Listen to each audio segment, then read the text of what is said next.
So there's a public announcement regarding following the authorities and evacuation procedures of a city in case of a catastrophic event happening. And I'm thinking kind of like, I don't really give a fuck if I die at this point.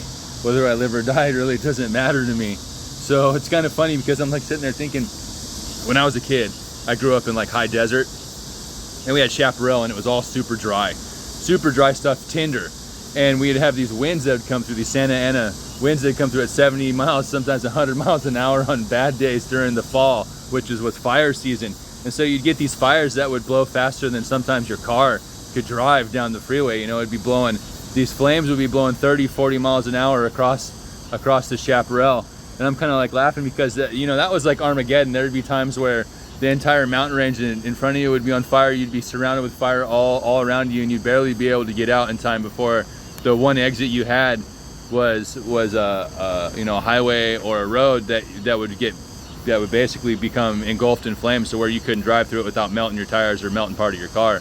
And so I'm like sitting here thinking like okay, so right now you could say that most people, as far as their worries go, the biggest worries they go, everyone's like atomic bomb, ballistic missiles. And so someone recently, this is kind of funny, someone was saying that they predicted that a new disease was going to come out, and all of a sudden monkeypox came out of Africa, and the World Health Organization is complaining and crying about it, which is nonsense, right? Monkeypox has been around for a long time. It doesn't spread very fast, and it's a nonsensical way to scare the public. You know, first they had like the deer, what was it? They had the bird flu, then they had the swine flu, and then they had the zombie deer disease, and they kind of ran out of shit to really scare people. They'd have to probably rotate it back around to bird flu. Oh wait, no, they did that. They did do that. They rotated back around to bird flu a second time.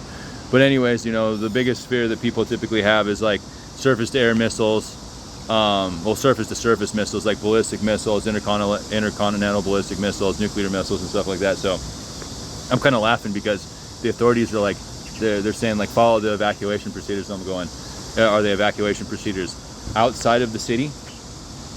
Are the evacuation procedures outside of the city?